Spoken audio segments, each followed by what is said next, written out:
Welcome to the Virtual Center for the Study of the Constitution and Civic Responsibility, an ongoing inquiry into American political origins and evolving institutions. The Executive Director of the Virtual Center is Dr. Bill O'Brien. He's also your host for this continuing conversation. Here he is now, Dr. Bill O'Brien. Thank you, Bob Kincaid, and welcome to a Wednesday edition of the Virtual Center for the Study of the Constitution and Civic Responsibility. Today is Wednesday.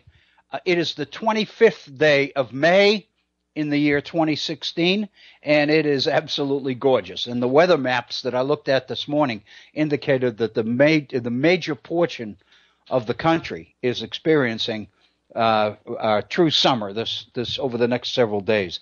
I think the temperature in New York City is supposed to come up near 90 today. The predictions here in West Virginia are that in our bigger cities, Huntington and Charleston, we're liable to hit 90 as well. We'll probably be in the low 80s here. It is absolutely gorgeous. Apparently the humidity is going to increase, but so far it hasn't, and it is just beautiful outside. It's a kind of a shame that we're kind of trapped inside on a day like this. We waited so long for it, but it is beautiful, and it's going to be a holiday weekend. But the most important thing right now is our time together here over the next couple of hours. And I want to thank you once again for your continued support of the Virtual Center, and especially your continued support of the Head On Radio Network, because without the support of Bob Kincaid and his folks, the Virtual Center, as well as the other programs on the Head On Radio Network, would not be on. So I know that Bob's been at this for more than 10 years, and it's primarily through the support of listeners. When I said primarily due to, it's almost exclusively due to the support of listeners. So it seems to me to be beating the drum a little bit too long to encourage support for the Head On Radio Network, because it's that support that's kept it on the air this long. But times are tough, and I think all of us realize that. And so, I'm broadcasting right now from southern West Virginia, and we're in a state right now that is looking at a fiscal crisis, the likes of which we haven't seen before. I think what it indicates is how fragile our economy was. There are a number of people, and I guess I could include myself in this, but there are a number of people who for a long time, for several years, have been beating the drum as to the fragility of this economy, and pointing out that all that would have to happen would be a couple of key shifts in the world economy that would alter or affect the market for coal and generally the market for energy, the fossil fuel market, so to speak. And our economy would be ripe for collapse. And it appears that is indeed what has occurred. And our legislature, as it is in the midst of it is in its second week of a special session called specifically to pass a budget, can't seem to do it. I had a meeting this morning, and in the course of the meeting, we were just talking about the financial situation in our state.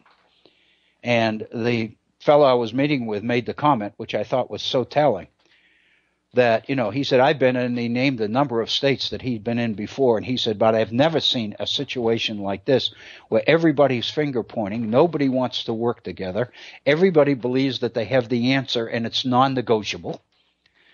And so here we are, we're into Wednesday of the second week of a special session. The cost of the session at something in the area of $35,000 a day is becoming very sizable, especially in a state without any money. So, and it appears that once we get to July 1st, which will be the start of the new fiscal year, if we don't have a budget, our state will be in default, and we're looking at massive layoffs of state employees and all up and down the line, and all that will reverberate throughout the region. It'll affect car dealerships and malls and movie theaters and grocery stores and everything else. So It's a dire situation.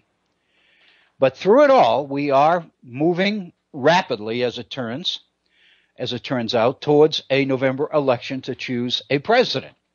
There are, from what I remember hearing this morning, I believe I remember correctly, 167 days left until the November 8th elections.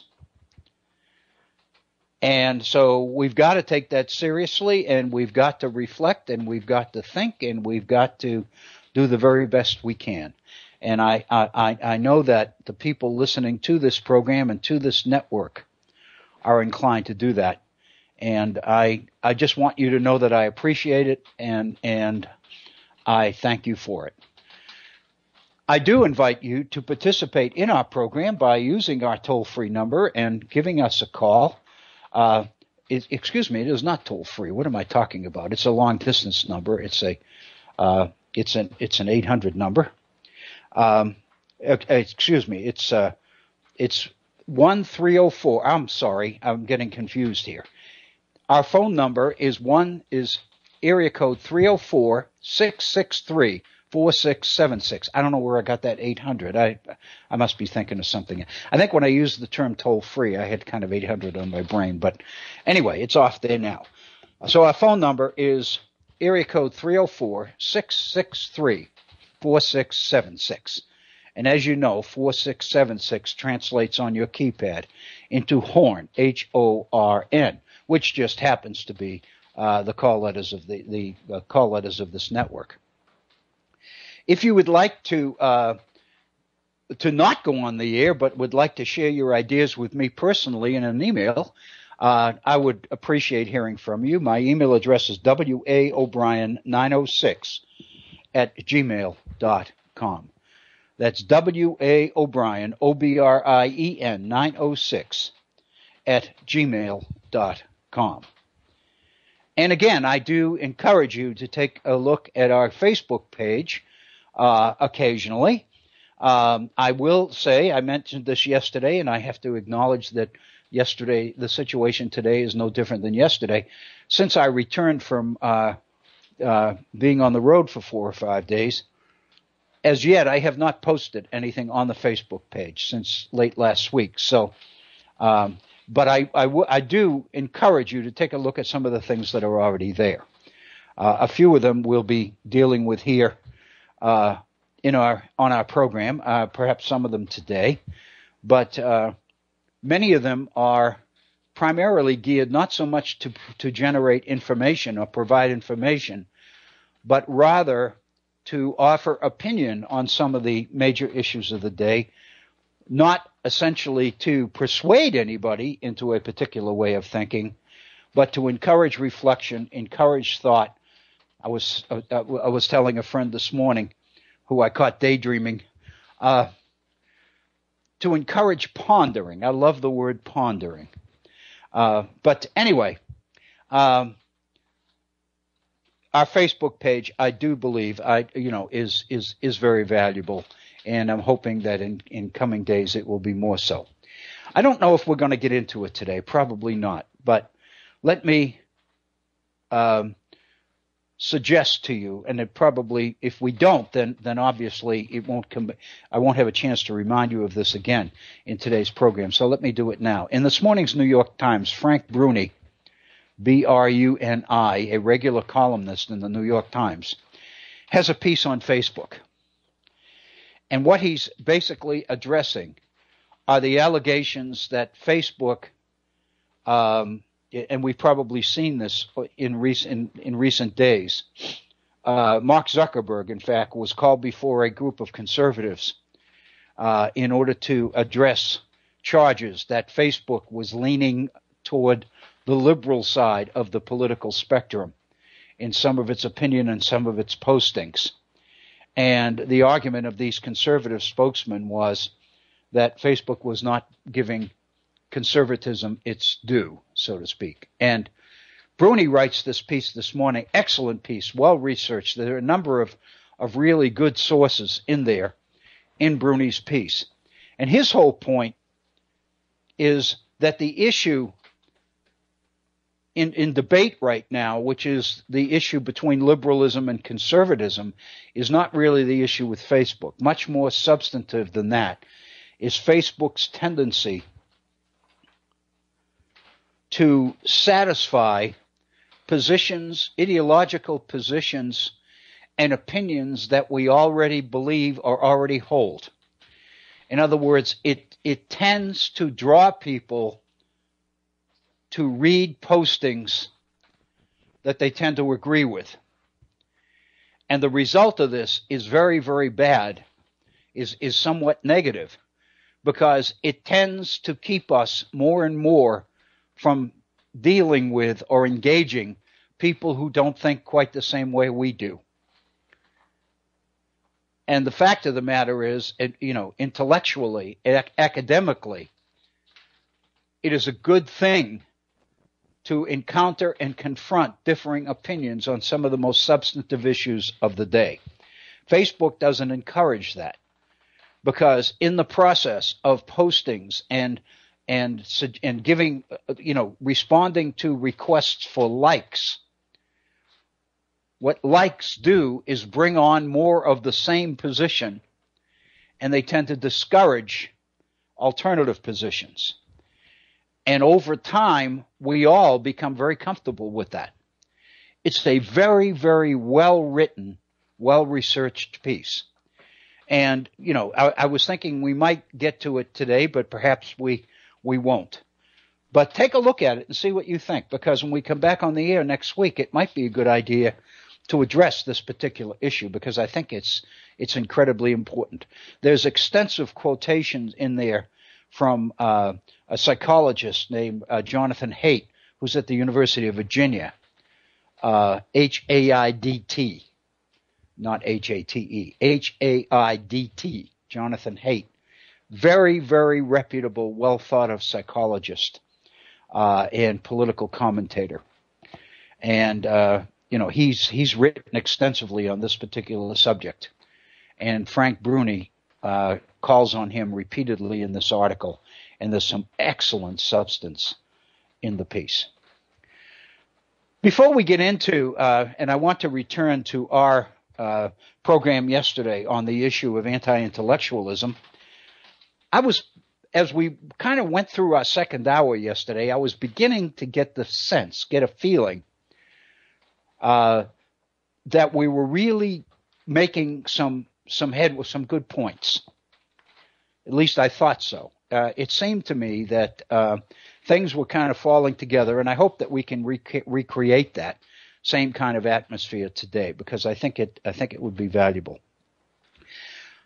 Like all of you, every time you turn on the television or turn on radio, and I say radio advisedly primarily because many people I know subscribe to Sirius Radio, and there's some excellent programming available on Sirius because there's so much choice, obviously. But once again, we tend to gravitate towards positions we agree with and to stay away from those we don't. And I think sometimes we almost have to force ourselves to not allow ourselves to fall too easily into that trap. I think it's human, it's a human trait. It's human nature to do that. It just makes perfect sense. But I'm hoping that we can at least be conscious of it, and every once in a while handle it to the point that we force ourselves to read some positions and some issues that we don't necessarily agree with. I'm going to get into one of those today, I think. But like everybody else, you can't turn on any of the media, it seems to me, without the discussion focusing on the fall election and the negatives associated with the candidacies of both Hillary Clinton and Donald Trump. And the debate, the discussions seem almost to focus on the negatives for this one are worse than the negatives for this one. In other words, it's a classic example of choosing the lesser of two evils. But I think there seems to be general agreement amongst many people in this country that we are indeed being asked to choose between two evils, which doesn't sound very good if you think about it. the Clinton campaign released a promo, a political ad in California yesterday, in which it featured or focused on Donald Trump's statement last week about the collapse of the housing bubble several years ago, earlier in the century, to 08, 09, when so many people were losing their homes to foreclosure. It was all part of the recession that began in 07 and really hit full stride in 08. And Donald Trump, in an interview at during that time, made the point that the housing crash, I think everybody's heard this, the housing crash is good for people like him because it gives them an opportunity to buy in at the lowest prices. In other words, it's economic opportunity for those with ready cash. I can remember I hadn't thought to mention this earlier, but it occurs to me right now. I have a little bit of retirement money invested. I have a friend of mine who manages it for a retirement firm and a financial investment firm, and he used to make statements all the time that when the market is down, because I react to the market all the time. And we have we joust back and forth because he obviously, given what he does as a financial advisor, is an advocate of the market, big fan of the market. And I tend to play devil's advocate a lot of time with him. And when I see things about the market that don't seem to look all that good, I usually forward it to him with some sort of a sarcastic comment. And we go back and forth, and I think both of us kind of enjoy it. But he made the point that when the market is down, for investors, it's a fire sale. And I was thinking of that as I was watching these statements of Donald Trump over the last couple of days, because in defending himself against this ad in a speech last evening, I believe, Donald Trump made the point and said, "I'm a businessman. What else am I supposed to do? I make money. That's what I do." I'd like to deal with that for a moment before we get into this issue of anti-intellectualism in a little bit more depth. I've been reflecting on that comment off and on for the better part of the morning before we went on the air. And the thing that bothers me most of all about it, and about the ad, and most of all about the comments from both sides of the aisle about the standard bearer for the other side, presuming it's going to be Hillary and Donald Trump. I don't think there's any. I mean, everybody's operating on the assumption that it will be those two. And all the debates all the discussions are focusing around whether supporters of Bernie Sanders will fall into line and support Hillary Clinton. Many of them are threatening not to. There's more and more I'm hearing comments in the direction of Bernie Sanders supporters are quite likely to support Donald Trump before they support Hillary, because the tremendous support that Bernie Sanders is receiving could be classified as anti-establishment support. And Hillary is seen as the establishment. I made that argument here on the Virtual Center 3 weeks ago. And it's interesting because I've been listening for the last couple of days, especially while I was on the road. I was listening to Sirius Radio. And I heard a number of commentators make that same point. So I think it's valid. I mean, I think that we need to. It's not clear exactly where these particular supporters are going to go. But the thing that I wanted to mention, and it's just it's a comment, it's an issue that I just hope people will take time to ponder on. One of the things that I've always believed, through the years that I was in school, and even the years after I left school and began teaching, One of the things I've always believed is that what makes this nation particularly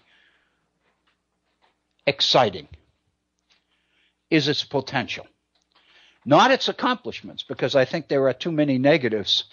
There are too many things that we would have to try to explain away in order to claim that the United States is already an exceptional nation. We've gone through this before, dealing with the issue of American exceptionalism. And the position I've always taken is what makes this nation exciting is its potential to be excellent. And what I meant by that is this nation stands for all the right things. If you think about it, if you think about the founders, if you think about the Declaration, if you think about the Constitution and Madison's defense of the Constitution, as well as Hamilton's in the Federalist Papers, when you move everything aside, when you clear the deck, so to speak, and get rid of all the fluff and all the excess, the fact of the matter is what makes this nation worthwhile as an object of study is its potential. Because this nation is committed, is founded on the idea of the quality of life of individual citizens, of human beings, people. It's not an institutional government or a government devoted to institutions as much as it is a nation devoted to people and the quality of life of people, based on the idea that people matter. And we've spent an awful lot of time looking at the founders and looking at the pros and cons of this issue. I remember, several programs dealing with Thomas Jefferson's, and the moral sense idea of the Scottish Enlightenment thinkers, about the fact that there is within man an innate moral sense that gives man the opportunity to distinguish between right and wrong, good and bad, and that drives human beings to want to do for their brethren, for their friends, for their neighbors. And when you think about it, and that's what I was doing this morning, there's something pretty noble about that. I don't think we're in the chest thumping stage at this point. I don't think we can claim we're there by any means. But we probably have a better shot at making it happen than most nations of the world. My point is that when you listen to the discussions and the controversies surrounding this particular presidential election, especially the negatives associated with the major candidates, there seems to be something blatantly inconsistent between the office that they are running for and the mission of the nation that they are competing to lead. And one of the things that I've always believed from the time that I was a student in grade school was the fact that presidents ought to be leaders. And by that, I'm not talking about leaders in foreign policy necessarily, or buying into a particular set of directives or principles related to a position on foreign policy, how we deal with ISIS, how we deal with Russia, how we deal with the competition, the increased competition from China, how we deal with the international trade market, the commercial market. That's not what I'm talking about. I'm talking about the person who sits in the Oval Office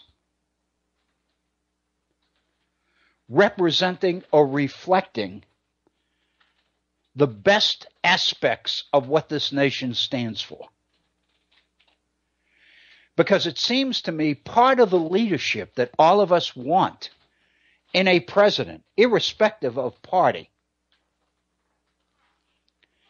is the extent to which they have or seem to have the ability to take us from where we are and move us closer to where we would like to be. And I don't see any of that in the discussions related to this particular election. Now, it could be that it's all based on the idea that so much of the campaigning is negative campaigning, and that positive campaigning would be more likely to take us in that direction. I don't care what you think about President Obama and how successful he has been as president or how unsuccessful he has been. Many people believe that he didn't accomplish nearly as much as he could have, given the enthusiasm and the outpouring of support that greeted his election in 2008 and his re-election in 2012.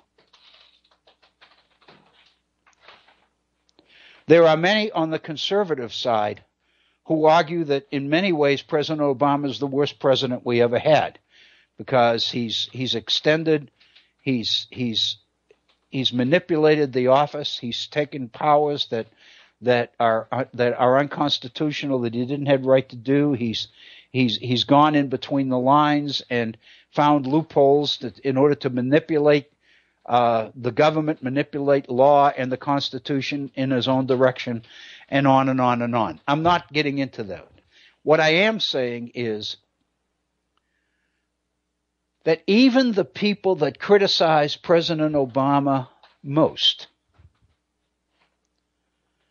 if pressed, will usually concede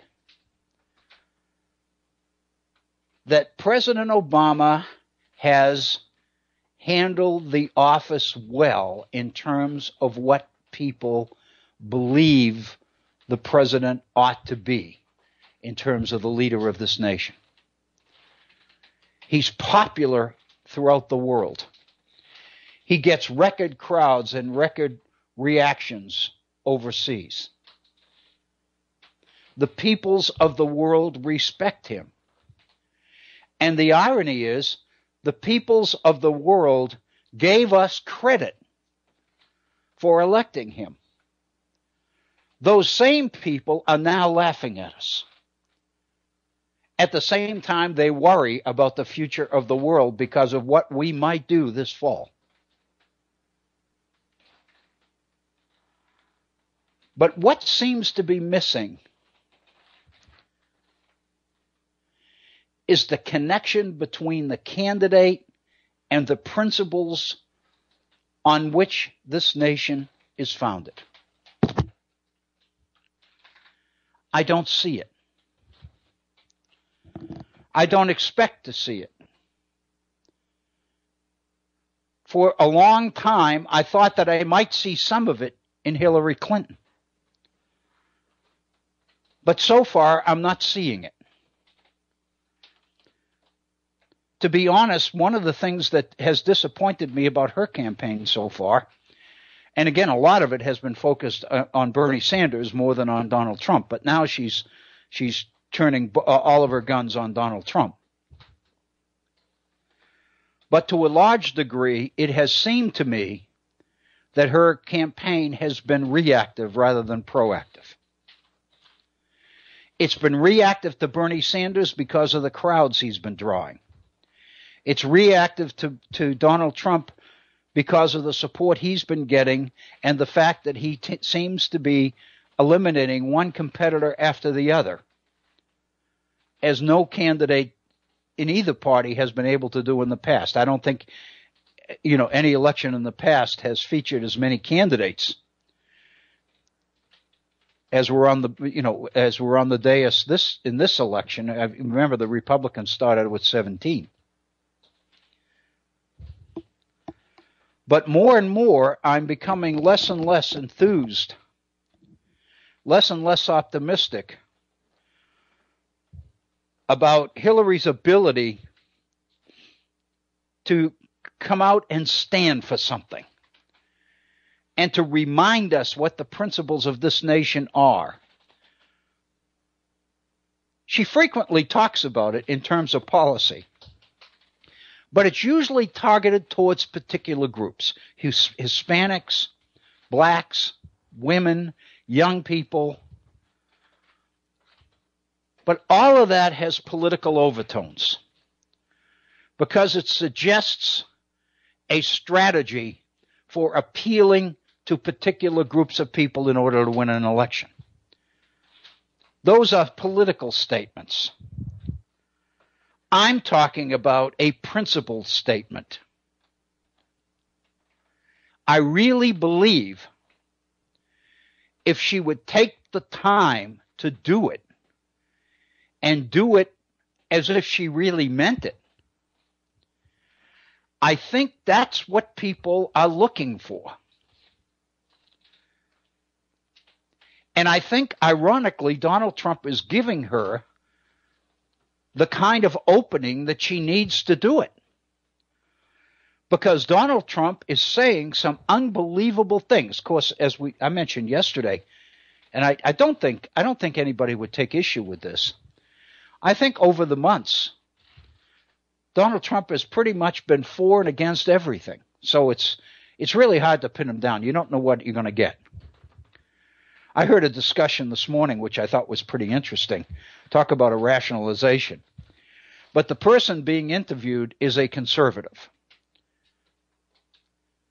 And so the questioner asked this interviewee straight up, you are a conservative. You are a principled conservative. You always have been.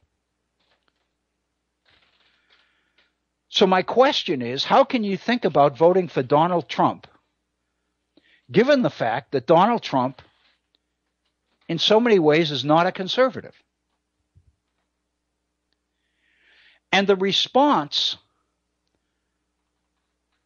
was quite interesting.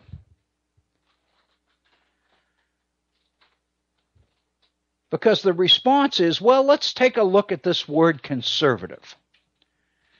And let's appreciate the reality that conservatism means a lot of different things to a lot of different people.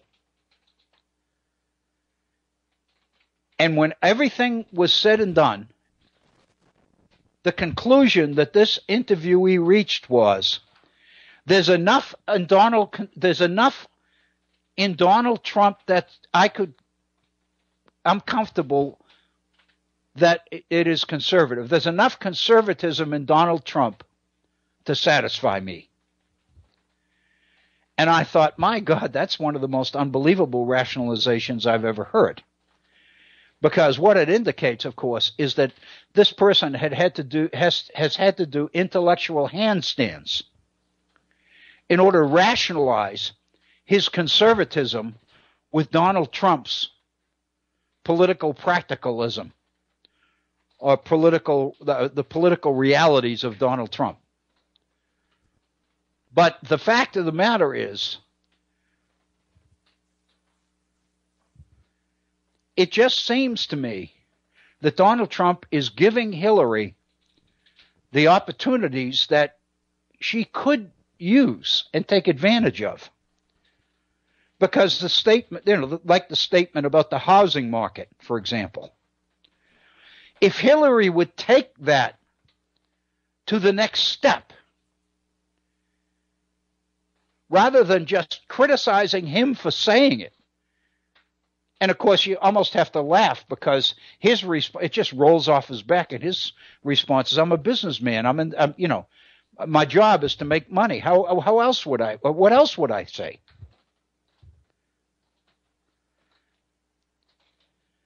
If Hillary would take that issue to the next step and turn it around and say, if I'm president, we will make it an objective, a major objective over the next 4 years to guarantee home ownership to everybody who lost a home, whether it was fair or unfair or whatever. or something to that effect, something positive, something that people could say, damn, I like that, and find something to feel good about in this campaign, as opposed to all the negatives that seem to be flying all over the place. I just thought of that, and I thought, well, I'm going to open with this in the program today because I really believe it. I really think, and I'll be honest with you, the thought I had is that the comment I made when this first hit me this morning, my initial reaction was, Michael Bloomberg was right. There's a big opening here for an independent candidate, for somebody to take the positive road, to take the right road.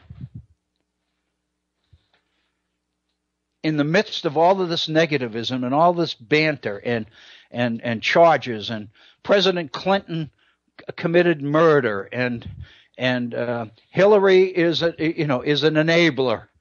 And she basically was responsible for destroying the reputation of Monica Lewinsky and some of these other people that were stained by the scandals of the 90s, and on and on and on. And Hillary's taxes, and Hillary's the private server, and the amount of money that Hillary's getting from Wall Street firms, and on and on and on. It almost seems that there's an opportunity wide enough to drive a truck through for somebody to come along and take a very positive position.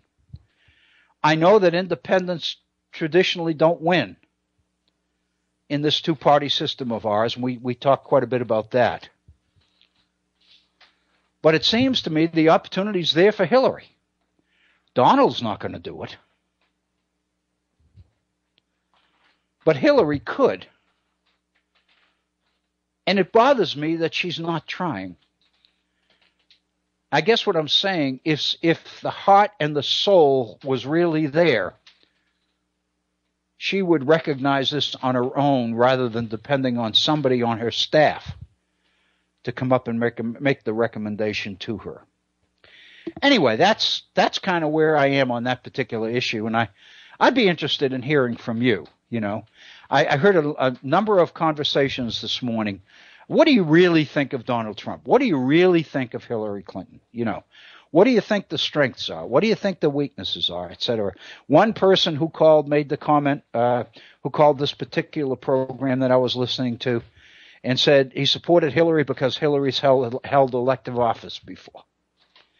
And then it's followed by the Trump supporter who says the reason I want Donald Trump is because he's not held office before. And around we go. But it seems to be the missing element, kind of like the old idea of dancing around the maypole. At the base of the maypole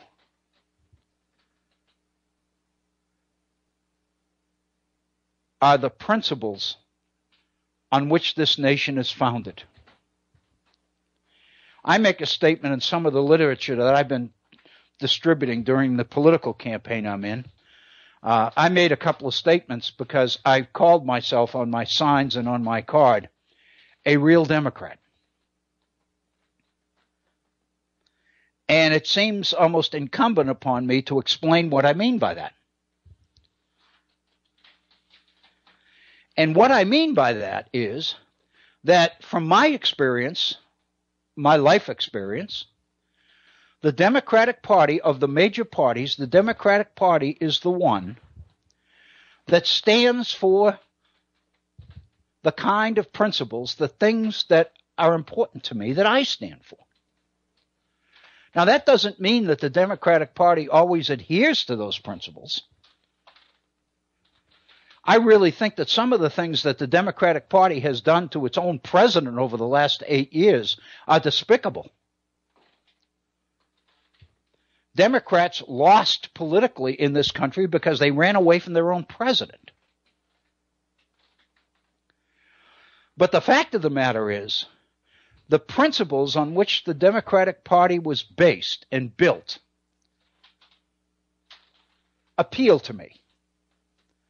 I think they're worthy goals. They're worthy objectives. They're quite consistent with the principles on which this nation was founded. I don't have to do any rationalization or any jockeying or any manipulation or any fast two steps or anything else to line up my own principles with its principles. My goal is to do all I can to fulfill and carry out those principles, even if there are people in my own party that don't subscribe to them.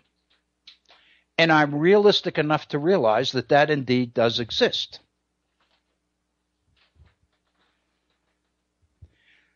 That's the way I feel about the nation, about the founders. And the more studying I've done, the more appreciation I have. Because the irony is, we have, on this program over the months and years, we have gone into so much depth on the founders that sometimes you're in danger of losing perspective, of losing the concept of the forest because of the number of trees in it, the number of issues, the numbers of concerns and situations and issues that the founders wrestled with. But the irony is, when you clear away all the cover and all the extras, the basic principles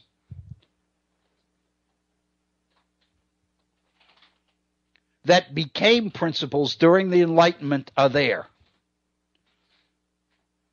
The idea that the purpose of a republic, the purpose of the nation, is to improve the quality of life for all of its citizens, not just a few, but all. And it seems to me the policies and positions that we support ought to be, as much as possible, consistent with those objectives, with those goals. I think what we're seeing in this campaign is just the opposite. As I mentioned earlier, I was struck by Donald Trump's rationalization for his comment about the housing bubble bursting. And his statement is, I'm a businessman, I make money, what else am I supposed to? What would you want me to do? He said to his audience. And they all laughed. The fact of the matter is, that was the purpose point, to introduce the principles on which this nation is based. And the irony is, Hillary's criticism of him, as reflected in her campaign ad, her California campaign ad, and the critics of him in some of these media talk shows are operating on the assumption that everybody subscribes to the principles of the founders, and therefore they would be shocked by Donald Trump's answer, Donald Trump's rationalization. But the fact of the matter is, everybody is not mired or steeped in those principles. And in fact, one of the things that's wrong in today's nation and in today's world is so many of the most prominent people agree with Donald Trump's position. In other words, what Donald Trump is doing is running a campaign which takes us away from those principles rather than toward them. Hillary is criticizing Donald Trump, but she's not laying out a program that will take us toward those principles. That's what she needs to do. I think the opportunity is there. I think the American people, with all the negativism that's reflected so far in this campaign, I think the American people are waiting for somebody to do that. Bernie did it. Bernie's campaign, even now, in the 11th hour, remains positive. He's talking about what his presidency and what the revolution that he talks about, if it were to happen, what it could mean in terms of people's lives in this country.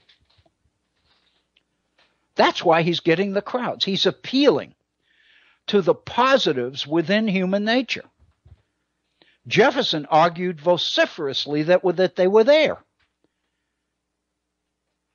I want to believe they're there also. The irony is they're there in Madison and Hamilton as well. They're in the Federalist Papers all the way through. We just have chosen to not highlight those, to not feature those. Because those that control our curriculum, those that determine what we will emphasize and what we won't, have decided to emphasize the political and economic values of Donald Trump over the principles and values of the founders. It seems to me it's time to right that wrong.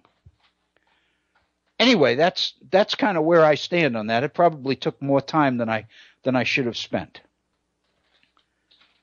But with that, I'd like to kind of go back a little bit and revisit the issue of anti-intellectualism as we started to deal with it yesterday.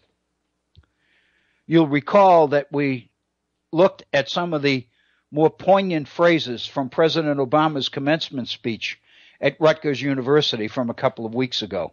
Not quite 2 weeks ago. I think a week ago last Saturday or Sunday. And the president himself made mention of, raised the question, where did all this anti-intellectualism come from? And then yesterday we looked, very briefly we looked at Richard Hofstadter's 1964 Pulitzer Prize-winning book, Anti-Intellectualism in American Life.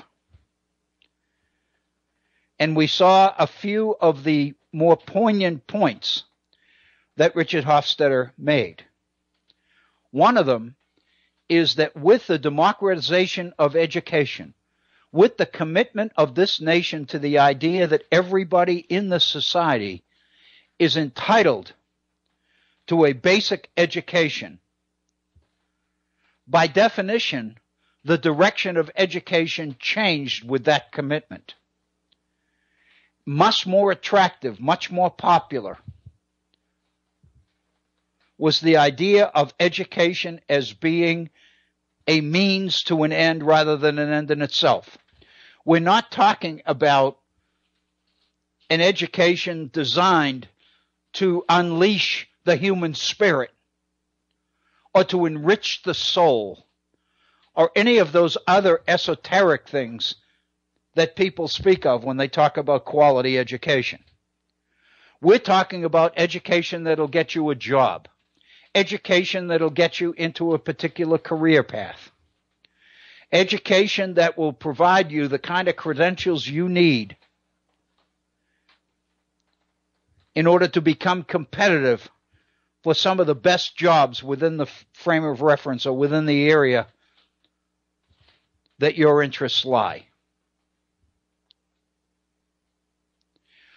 And traditionally, that sense of practicality in education has become so strong amongst so many of our people that we actually run into people that say, I don't have any time for poetry. I don't have any time for the arts. I don't have any time for music or painting or literature or studying a foreign language unless you can prove to me that learning a foreign language will help me get a job or will benefit me directly. In other words, it's all me directed. It's all about enhancing me. So all of the esoteric, principled stuff about enriching the soul and enlivening the spirit and all of these other things that we talk about, many people say, I don't have time for that. I can tell you that over the years, the number of students that have talked to me and say, I would love to major in history, but the only job you can get is to teach history. How many history teachers can they hire? And in fact, many students come from high schools where the people who teach history are the gym coaches and the physical education staff, who were hired primarily to coach athletics and thrown into a history class because they may have had a couple of classes in history. And the assumption behind the whole decision is that anybody can teach history. All you basically do is say this happened, that happened, that happened, that happened, and it's over.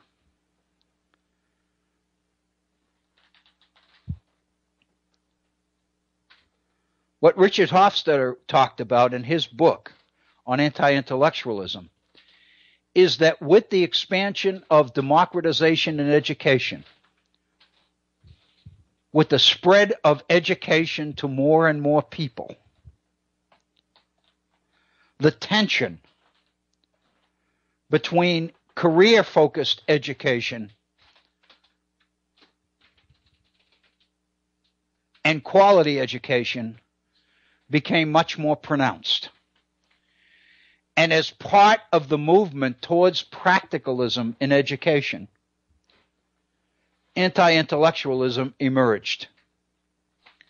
In other words, the tendency to criticize those receiving the other kind of education.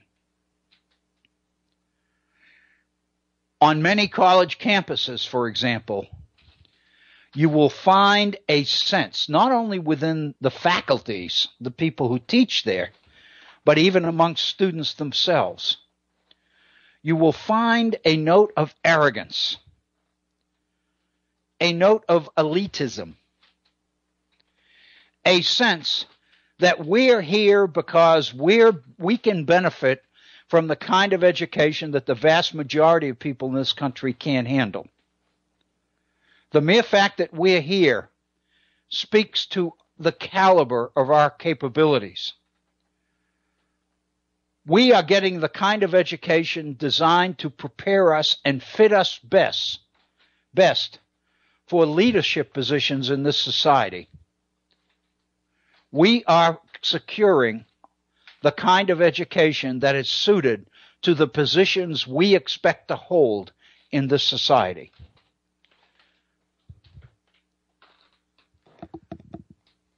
I can recall some years ago a woman that I worked with in higher education making a comment to me. She was quite young. She was the administrative assistant in my office.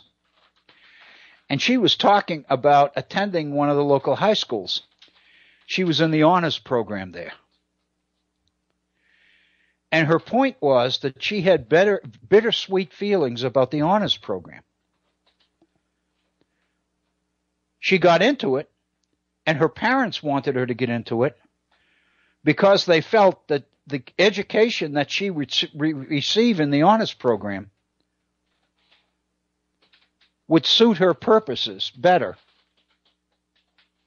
would challenge her more. And she said the irony was many of the instructors that she had in the honors program spent most of the time in classes talking about the fact that this is an honors program and you're here because you're a cut above the people who aren't here. And her feeling was that too much time was spent blowing their own horns, so to speak, about how good they are and how worthy they were of the special honor of being in the honors program. And her point was that what made our position in the honors program special was the fact that there were so few of us in terms of the population of the school as a whole. In other words, what made our position in the honors program worth something was the fact that most students weren't in it. So it's not what you got out of the honors program that was the key feature of the program.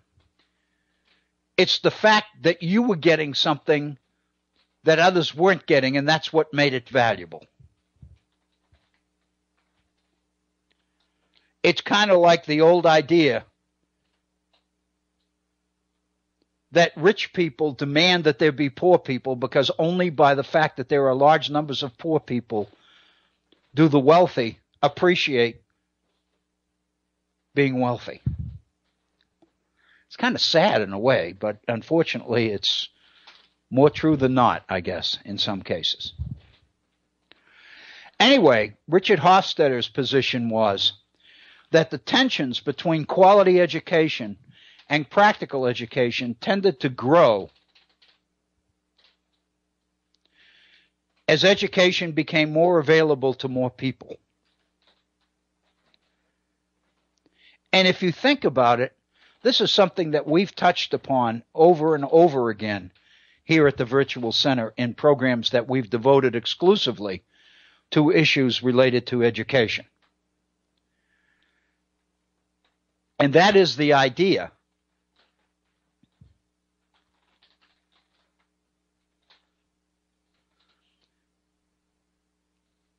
that there are two different kinds of education. Certain people are equipped for one. The vast majority of people are intended to get the other.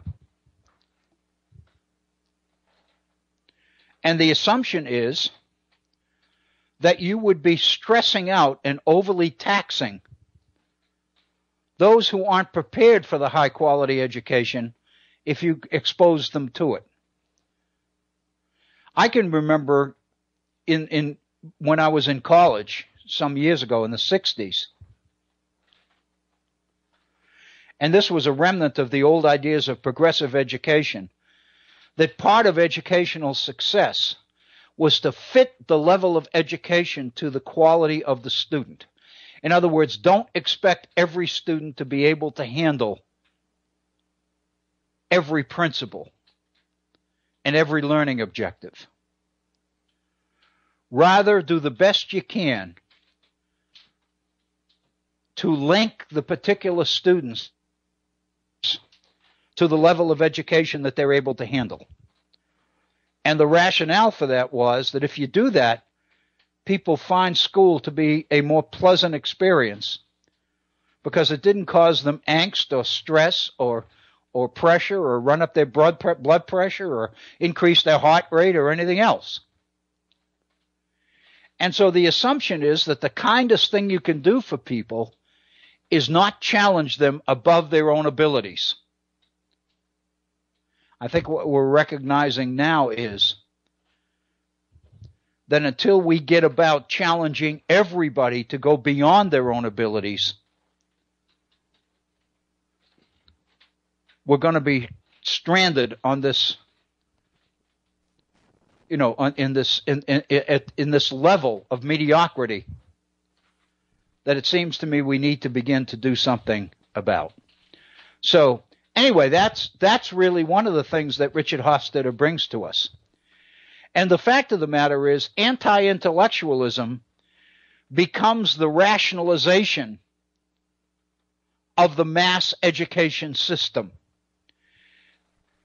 The people who are receiving the more practical education and being denied access to the highest quality education, in other words, not being challenged, rationalize it by saying, well, the people that are getting the highest quality education are not practical. They may be good at book learning, but they can't cross the street by themselves. They can't tie their own shoes.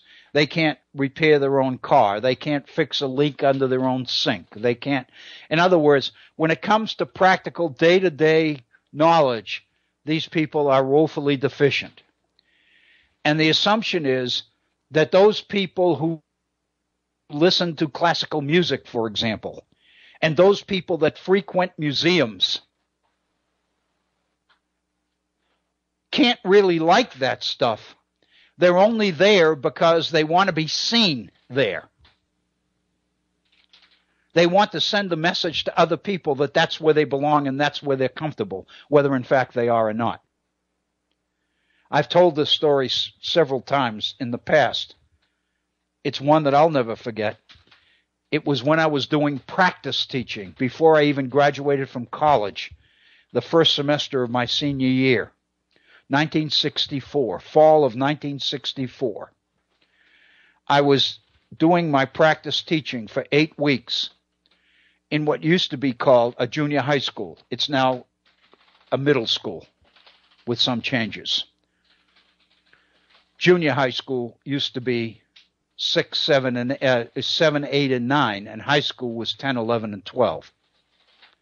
Now middle school is 7, 8, and 9. Is 6, 7, and 8, and high school is 9, 10, 11, and 12. But other than that, what we call now middle school used to be called junior high school. Anyway, I was doing my practice teaching. It was an inner city school in Boston. The enrollment in this particular school, it was the Martin Luther King Junior High School, was over 1,400 students. There were fewer than a dozen Caucasian students in that school. Most of them were African American. Almost all the teachers were white.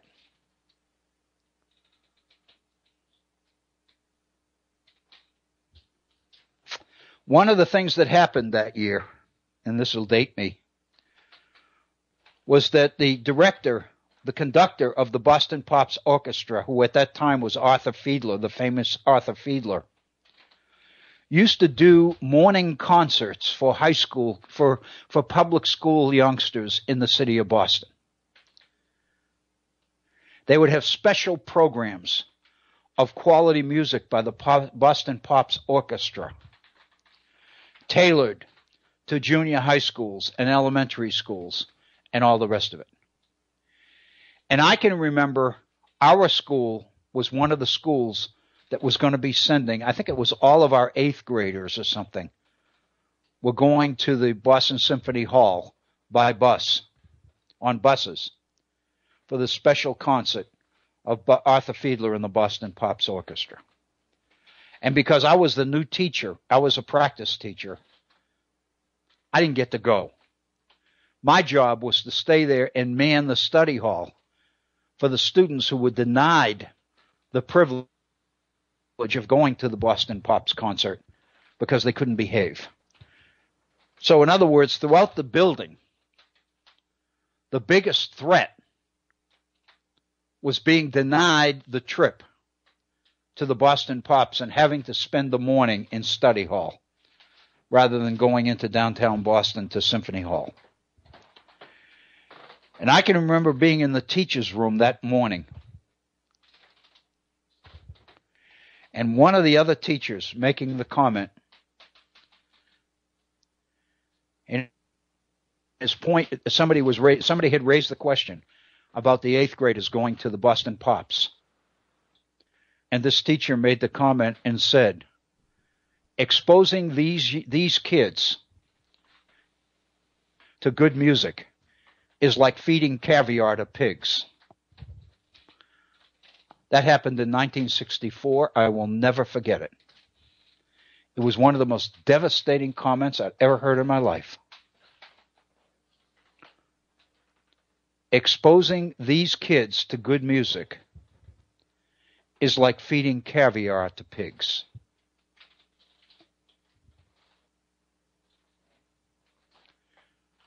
That, I would suggest to you, is a product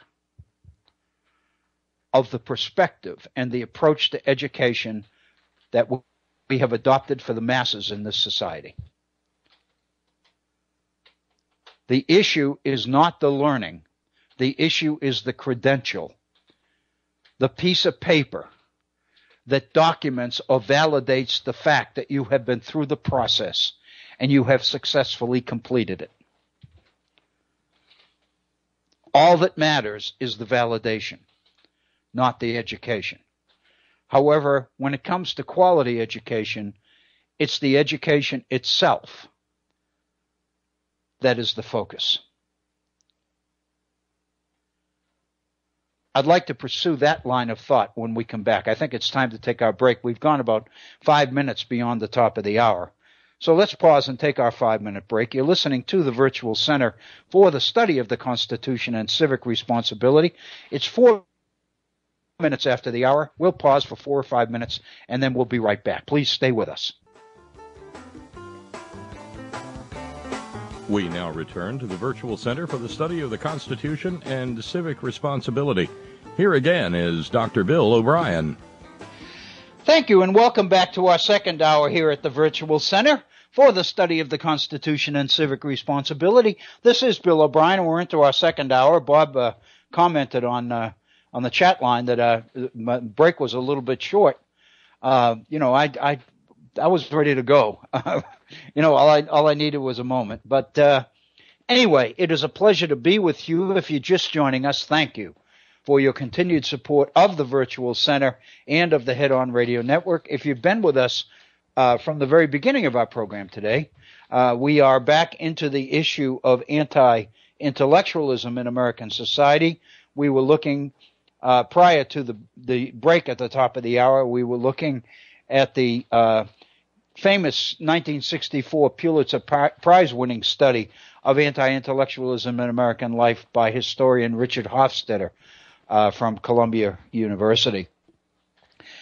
We would love to hear from you. If you would like to come on the air and share your thoughts with our listeners and with me, by all means, we invite you to do that. Our phone number is area code 304-663-4676. 304-663-4676. My email address, if you'd like to drop me a line and converse that way one-on-one, my email address is waobrien906 at gmail.com. waobrien, O-B-R-I-E-N 906 at gmail.com. And again, I do encourage you to take a look at our Facebook page. If you are a regular user of Facebook, just go to the homepage and in the search box, type in the Virtual Center for the Study of the Constitution, and you will have access to our Facebook page. There will be some new material on it in the next day or two, I promise. But again, I was out of town until yesterday morning and haven't been able to get anything on Facebook. In fact, when the program was over yesterday, I had to go out and do the kinds of mundane things like get milk and bread and restock the house because we've been gone for a week and all of that. So I really didn't get to sit down at the computer and put together anything new for Facebook. But I will be doing that over the next day or two. So I encourage you to keep an eye peeled for us. We have been talking about anti-intellectualism in American life. We've been talking particularly about Richard Hofstadter's book, and I do remind you that the stimulus for this whole subject was President Obama's address commencement address delivered to the graduates at Rutgers University some 10 or 11 days ago. He raised the issue, and of course his issue was particularly aimed at the Republican primaries, and specifically the campaign of one Donald Trump. And there's absolutely no question, if you've listened to Donald Trump's speeches, we spent quite a bit of time yesterday on Donald Trump, you begin to get a flavor for the idea that there's very little that one could call intellectual in Donald Trump's thinking. In fact, there's no question that Donald Trump's campaign is tailored to appeal to the non-intellectual side. We're going to get into this, if not today, then next week, because I've got some data, some research data on exactly who's supporting Donald Trump and who's supporting Hillary Clinton. I think it's pretty insightful and pretty important. But anyway, that's really the issue, and we've been focusing on the idea of anti-intellectualism. There's no question that anti-intellectualism is the rationalization, the attack on the intellectual, on scholarship, and on the values associated with quality education from the side of the aisle where those values and those qualities are not practiced. I think what we're hearing here are the rationalizations of those whose education would leave something to be desired. The assumption is that the education we are receiving is an education which is practical and makes sense. It's designed to get us a job and help us earn a living. It's not all of this fluff and all of this information and areas of study that you can't use and do you no benefit, like the areas like the arts and science and philosophy and literature and all the rest of it. So many of the objectives and many of the standards traditionally associated with quality education are rejected in our more practically oriented approach to education. This goes all the way back to the beginning of the nation. I mentioned yesterday the role that Benjamin Franklin played in expanding the enrollment at the College of Philadelphia, which becomes the University of Pennsylvania, by organizing and rearranging curriculum to appeal to business people, to appeal to the people who were making Philadelphia and the colony of Pennsylvania profitable and successful. These were the leaders, the most dynamic element, the so-called business community, the middle classes, if you were, of colonial Pennsylvania. This is going to be quite a change, but I ask you to bear with me. Some years ago,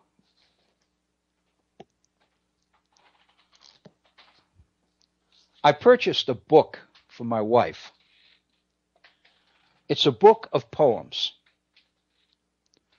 She now talks about the fact that when we were first together, the first couple of years we were married, I would occasionally read poetry to her. And I don't do that anymore, and she misses it. And I don't, I admit. But anyway, this particular book, which I purchased for her some years ago, is entitled Best Loved Poems to Read Again and Again, subtitled The Most Moving Verses in the English Language. There are literally hundreds of poems in this book, and I regularly look at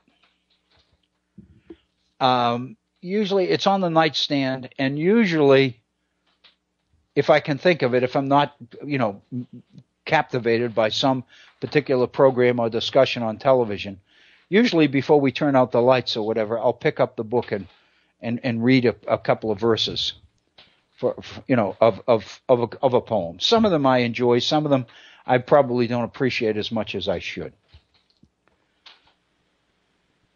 But given where we are, and given the topic that we've been discussing here,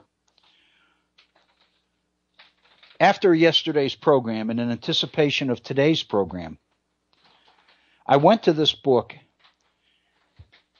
and revisited one of my favorites. It's a short poem by Louise Driscoll, and the title of it is Hold Fast Your Dreams. I don't know that much about Louise Driscoll, but I sure do love the message of this poem. And it's quite consistent with the topic we are on, because it's a classic example of intellectualism.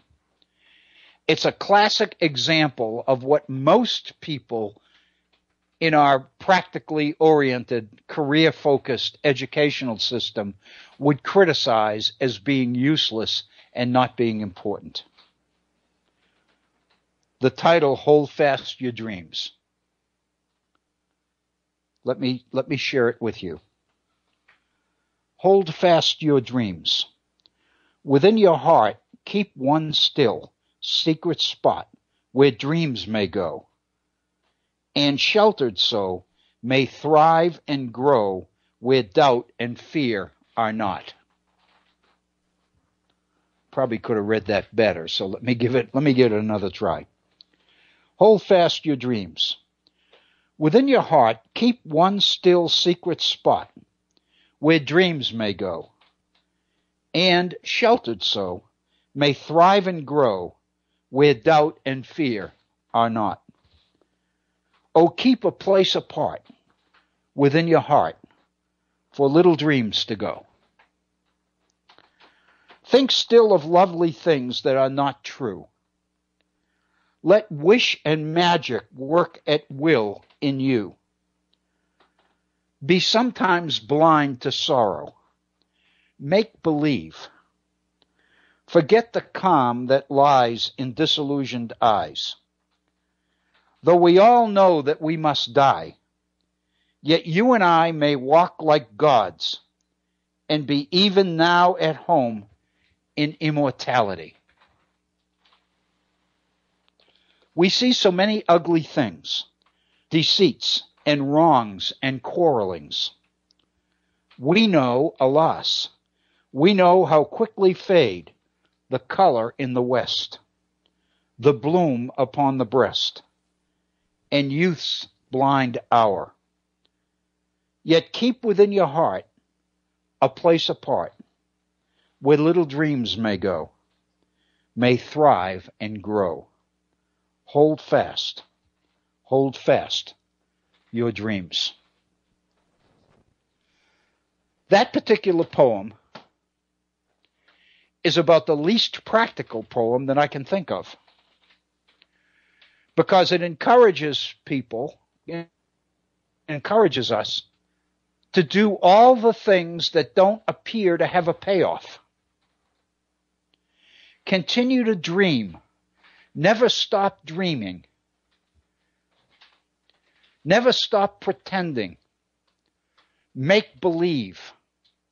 Believe in magic. Trust in the impractical. Keep a little corner of your heart reserved for your dreams. Don't ever let your entire being become enmeshed in the quest for profit and salary and material things and promotions and public reputation and all of those things. In other words, try the very best you can to maintain a sense of perspective, realizing that even though they don't seem to be that worthwhile, that important, to Louise Driscoll, they're very important. That would be an example of a poem that many people would argue is not worth the time it takes to read it. I think that's what we're talking about when we talk about anti-intellectualism. It's conscious, proactive resistance and rejection of everything associated with the intellect. Scholarship, the desire to know, the desire to learn new things, the desire to investigate the unknown, asking questions, never accepting the obvious, always maintaining an element of doubt, always knowing that there's probably more to the story than you're getting. All of these things that are associated with a quality education. One of the things that I would do and have done in years gone by is do workshops in how to read critically. And of course, one of the most obvious things is you ask questions of what you read. But the fact of the matter is many people have difficulty doing that because they don't know enough about what it is they're reading to ask questions about it. So part of the skill of critical reading is becoming familiar with the areas where most of the best questions lie. And as the years go on, and you become a little bit more adept at this, one of the things that I began to do is encourage students who had difficulty reading to never totally lose the idea of doubt. The old adage, don't believe everything you read. Don't believe all you read. Everything in print is not necessarily true. It's that kind of thing. But more specifically, it's the element of doubt. And what do I mean by that? What I mean is that we always have to be aware that what we're reading or what we're hearing is not the whole story. That the person doing the writing or the person doing the speaking is probably not being totally honest with us. Is probably holding something back. There's probably an agenda. There's probably some goal, some objective that the speaker or the writer wants to accomplish. And part of that goal involves us reading or hearing what this particular person has to say. And in order to really understand it, you got to get beyond what is said to the possibilities as to what is being said might really mean. What avenues of additional knowledge it might open to us. And in order to do that, you always have to maintain an element of doubt. Always operate on the assumption that you don't have the whole story. There's always more. And if you can find a way to get at it, your appreciation and understanding of the totality of the experience will be enhanced tenfold in many cases.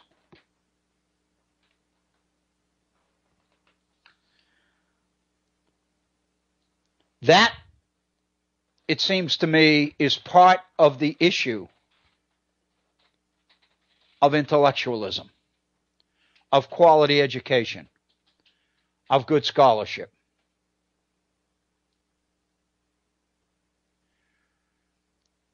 Translated into something much more practical in today's world, maintaining an element of doubt means that you don't necessarily believe everything you're being told.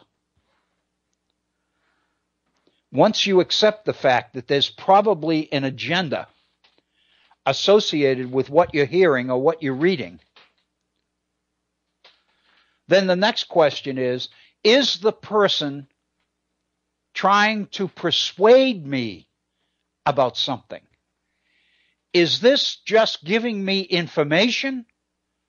Or is the intent here to persuade me one way or the other about the particular subject on the table? And a way to get at this is to ask yourself as you're reading or as you're listening, what does this author expect to happen once I read or once I hear what he or she has to say? In other words, once I'm exposed to the text, what does the author hope my reaction will be? Is it persuasion? Is he trying to convince me or persuade me about something? Is he trying to discourage me? Is he trying to redirect me? Is he trying to inform me? It seems to me that when you ask these kinds of questions, you are able to, and the phrase that is most often used, you're able to read between the lines. You're able to extract the meaning that's not there in the printed words. But the printed words assume a whole different meaning once you are able to read between the lines and get behind what you're reading or what you're hearing. One author that I read one time made reference to this and called it behind the eye reading. It's the basis of critical reading. It's the basis of understanding.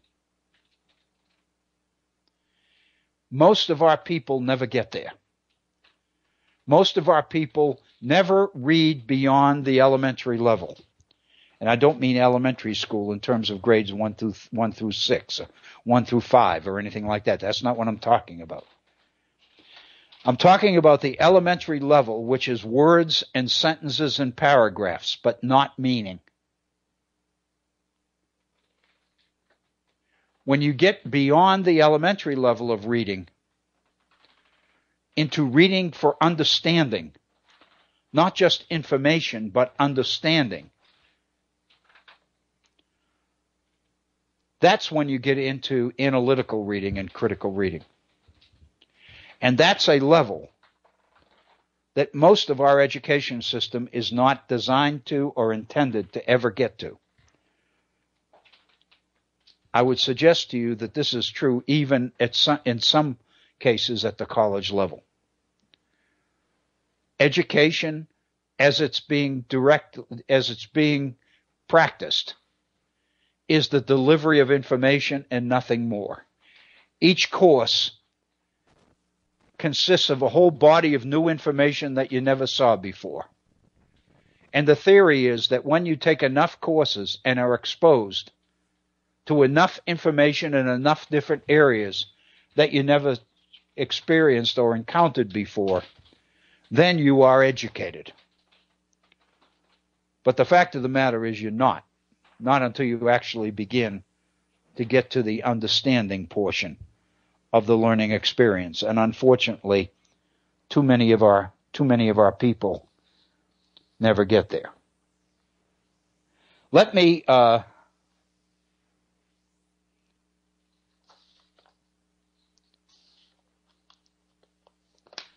kind of move from the theories of anti-intellectualism and intellectualism itself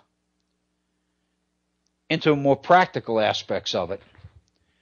And what I'm thinking about is President Obama's reference to the anti-intellectualism that seems to define so much of the political campaign that all of us find ourselves engaged in.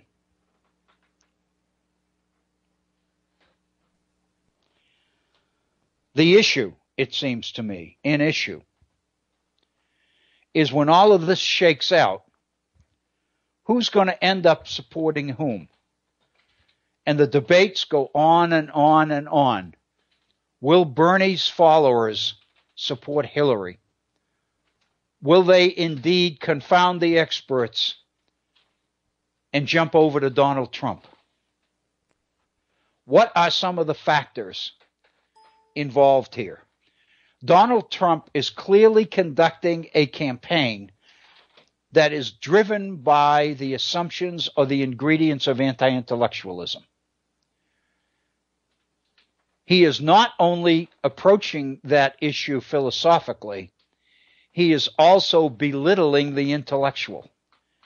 Part of anti-intellectualism is belittling or dismissing the intellectual, dismissing the value and the practical benefits of what these people do and what these people engage in. President Obama, in his commencement address at Rutgers, went back to the Enlightenment, to the 17th and 18th centuries, and talked about the ingredients or the values associated with what we call the intellectual movement we define or we label the Enlightenment.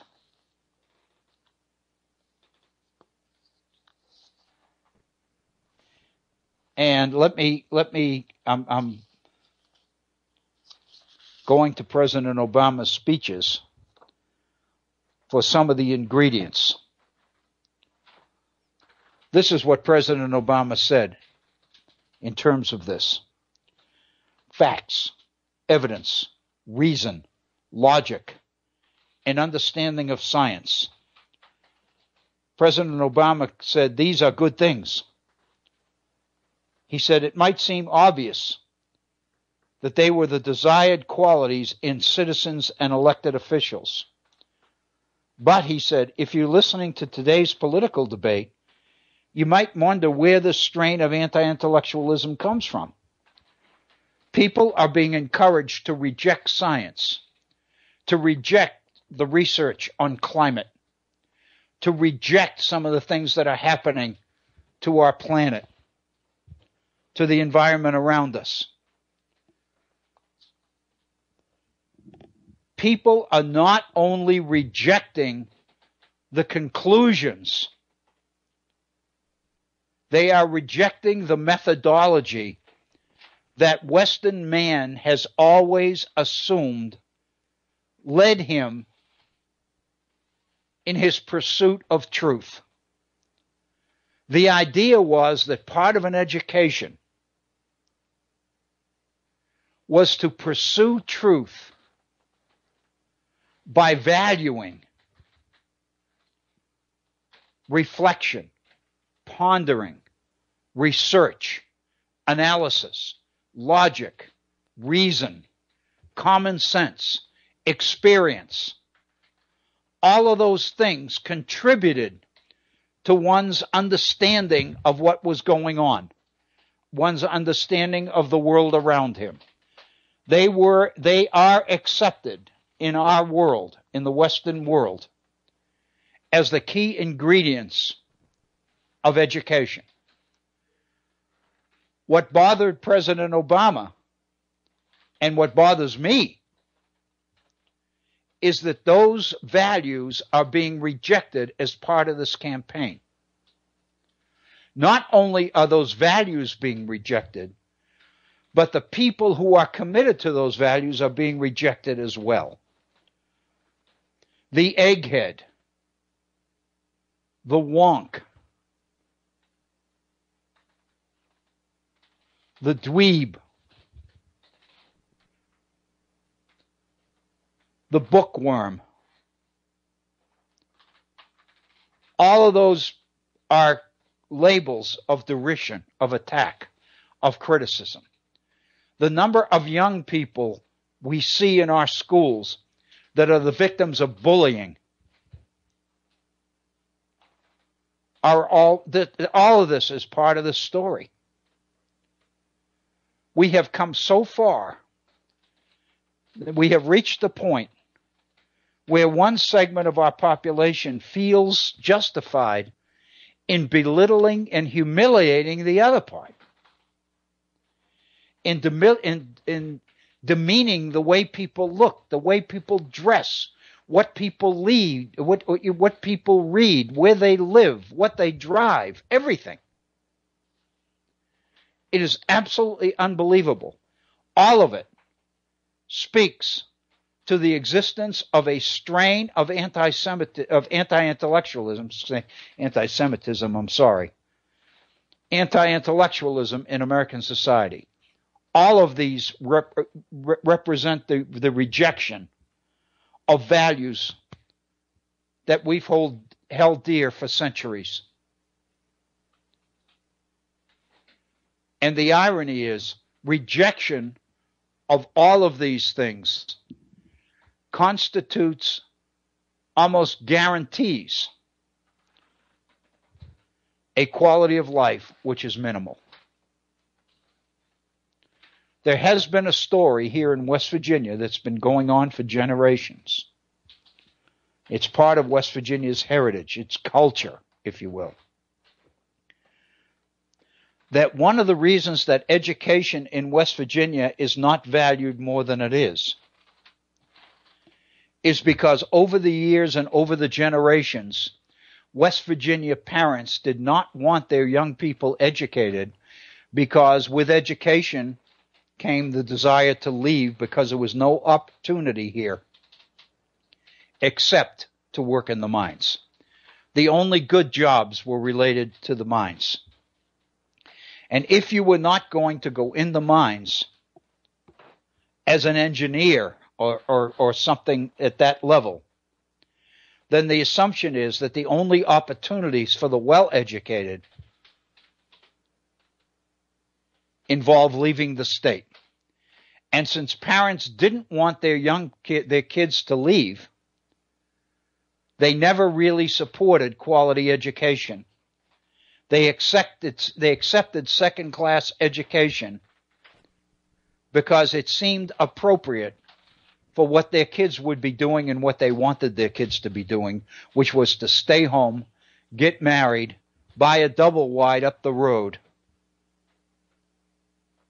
and preserve the family structure and the culture that made Appalachia and made West Virginia particularly what it has traditionally been.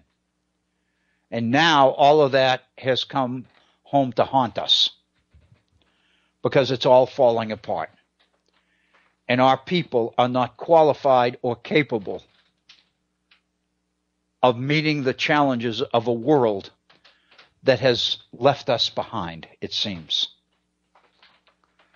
So that's the link between the anti-intellectualism discussed and written about so well by Richard Hofstadter and the speech delivered by President Obama a couple of weeks ago at Rutgers University.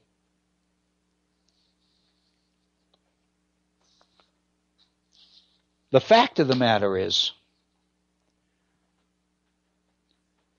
as we know, we've touched upon many times, the nature of American society is changing and changing rapidly.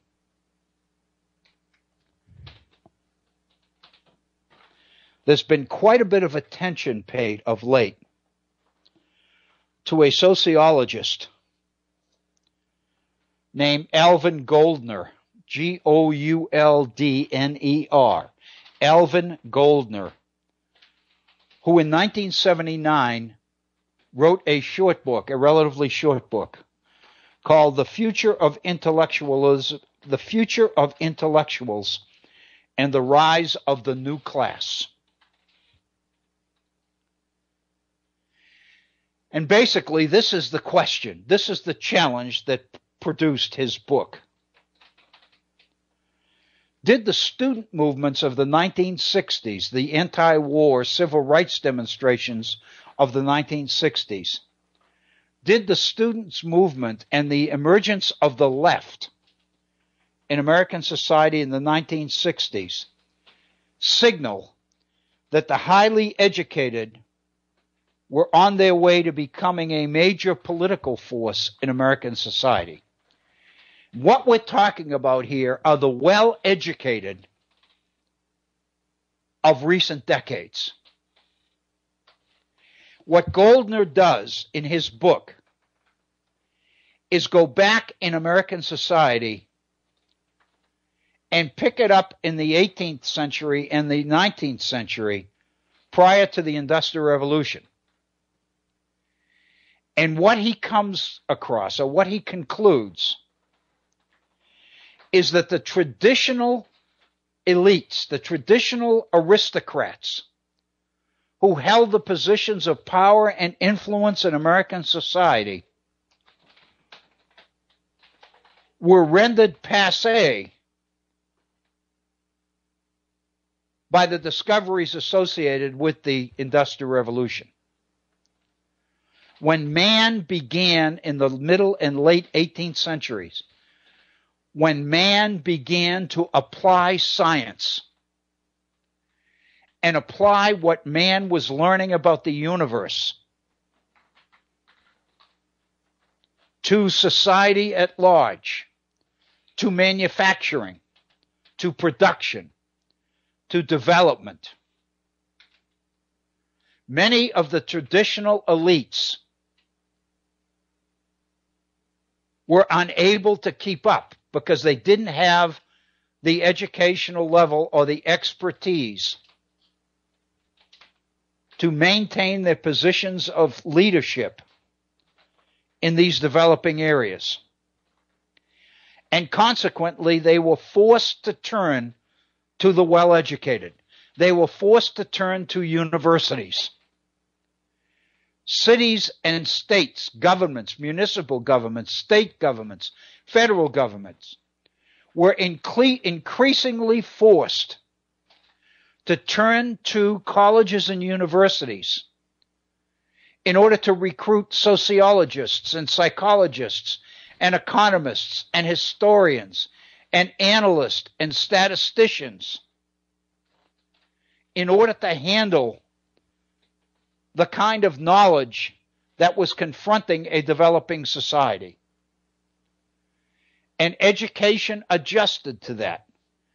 But it was education for the few.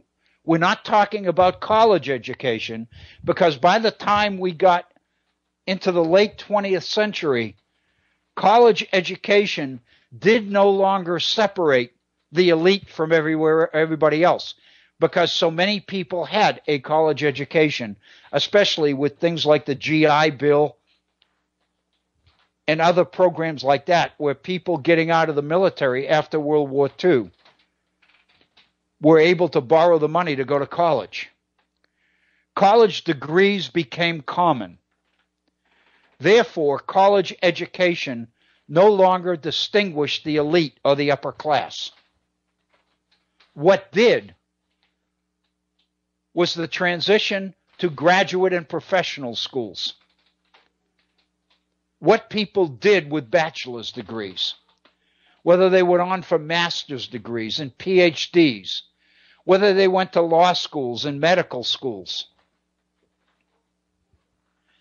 And increasingly, society became dependent on the well-educated and the experts. It was the children of this group that comprised the radical movements of the 1960s, Goldner says. These people who were well educated in the early 20th century produced children who grew up in families that respected education, respected the quality of university education, respected scholarship and research and investigation and analysis, logic, common sense, all of the values of the Enlightenment. And their children naturally went to college.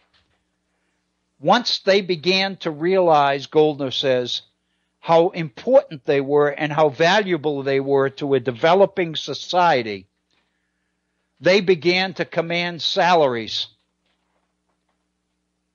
that were appropriate for the importance that they carried in the societies in which they lived.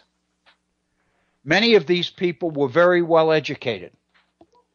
Many of them, after the war, were at the peak of their careers. Many of them retired from careers which were very well paying. Many of these people had tremendously high salaries because the education, the expertise that they brought to society was expertise that a developing society needed. Many of these people lived in the same communities. Many of them retired in college communities and college towns. Many of them retired into gated communities. They didn't want to associate with people they considered beneath themselves. More specifically, they didn't want their children associating with them either. So they tried to send their kids to the best schools. And these were the places where the riots and the protests of the 1960s happened. The Berkeleys and the Wisconsins and the Columbias and the Harvards and the Yales. And the student movement was being led by idealistic, committed, very well-educated people who really understood society and had received an education at levels well above what the masses of the people were experiencing. Consequently, many in mainstream America began to criticize and look down upon these college elites, these spoiled brats, these long-haired, these kids that never take a bath, never get a haircut, never shave. The hostility and the anti-intellectualism in this particular period was visited upon college students, the young people. And the fact of the matter is, these people were idealists. They were extremely idealistic. They bought into the values and the principles of this nation. They bought into the idea that the purpose of government and the purpose of the nation is to improve the quality of life for its people. They rejected profit-driven capitalism. They became idealists. And they basically forced society to confront the realities of the divergence between the principles on which the nation was founded and the realities of a developing, profit-driven society. Mainstream society responded. Mainstream society did not take this lying down. The business community, Wall Street, the Chamber of Commerce responded and reacted. I call your attention to a document that we addressed here at the Virtual Center some months ago, written in the early 70s, written by Lewis Powell, former Justice of the Supreme Court, referred to as the Powell Memorandum, which was a call for business, for the establishment to fight back and to find ways to take control of college campuses, find ways to put these radicals and these troublemakers and these idealists in their place.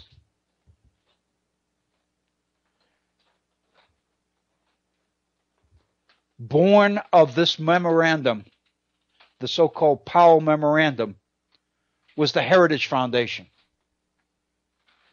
was the John Birch Society. Many of the ingredients which formed today's contemporary conservative movement were born out of opposition to the idealism of the 1960s and 70s.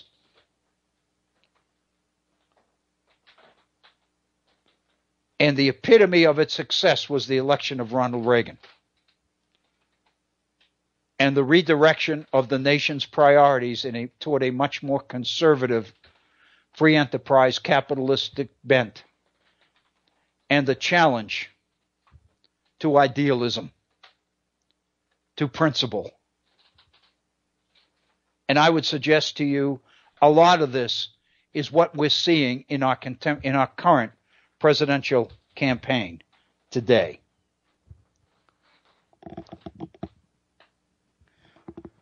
We have about 7 or 8 minutes left in our program.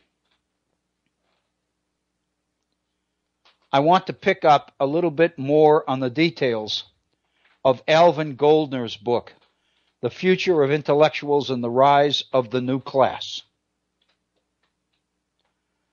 Basically, as I mentioned, Goldner goes through the fact that the most highly educated Americans, those who attended graduates and professional schools, are starting to come together as a political bloc. And the issue is, where is the Bernie Sanders support coming from?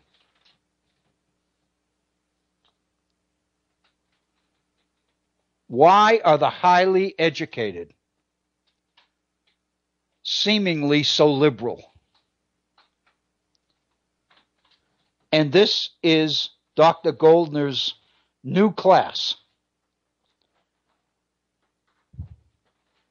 He said, the article says, by Neil Gross says, Dr. Goldner's new class wasn't exactly the contemporary intelligentsia, with its Washington policy analysts, New York editors, and Bay Area's biotech researchers, but it was close. Goldner observed changes in the American occupational structure that he thought were altering the balance of power among social classes.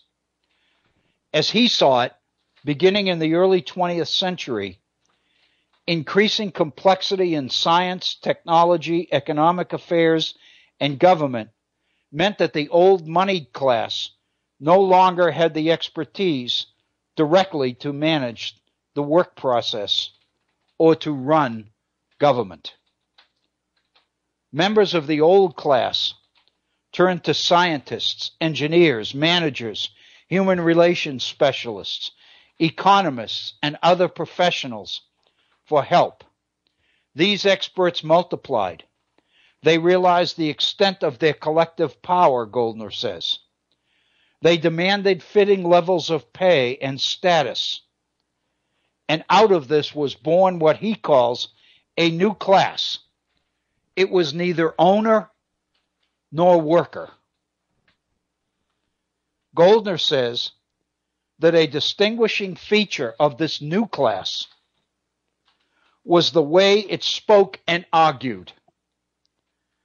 Steeped in science, expertise, and knowledge, it embraced a culture of critical discourse. Evidence and logic were valued. Appeals to traditional sources of authority were not. I want to go back to this again. The way that this group of young people was raised was according to the principles and values of the Enlightenment. Respect for research, logic, reason, asking questions, analysis, criticism, doubt, all of those things that we talked about as being part of a high-quality education. These young people believed that these were the techniques, these were the skills that were necessary in a modern world. These people were reared in science, in the scientific method, in research, in experimentation, in documentation, in analysis.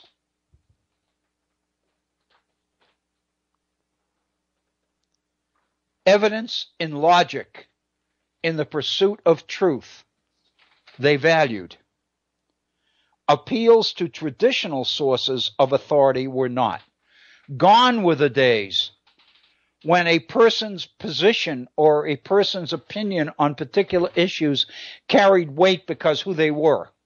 This goes all the way back to the medieval period and the idea that truth was defined by the church. And if you questioned the church's teachings, you were guilty of heresy. What the Enlightenment does is reject those traditional sources of authority. That's what Jefferson did. Jefferson read and researched and experimented. He applied the new methodologies and rejected the old sources of authority. If you want to know what the truth is, ask so-and-so. No more. These people were educated and reared in an environment which valued the principles of the Enlightenment. It was these children, Goldner says, who as young adults were at the center of the student revolts.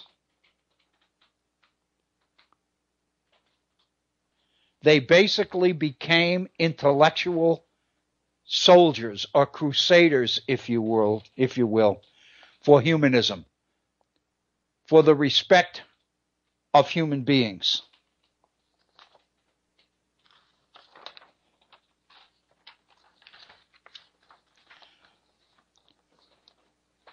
One of the things that they became very, very conscious of and very supportive of is redistribution of property. We dealt with that the other day when we were talking about Bernie Sanders. We're at 58 minutes after the hour, so I think we're going to have to suspend our conversation here until next Monday, and we'll revisit this again because I think this is really important stuff. I think it presents quite a bit of explanation as to how we got where we are and why the election campaign seems to be going the way that it's going. But we're at the end of our program today, so I want to thank you for tuning in to today's edition of the Virtual Center. I hope that you have a wonderful evening and a wonderful weekend. It's a holiday weekend. Be safe, enjoy the weather, and thank you.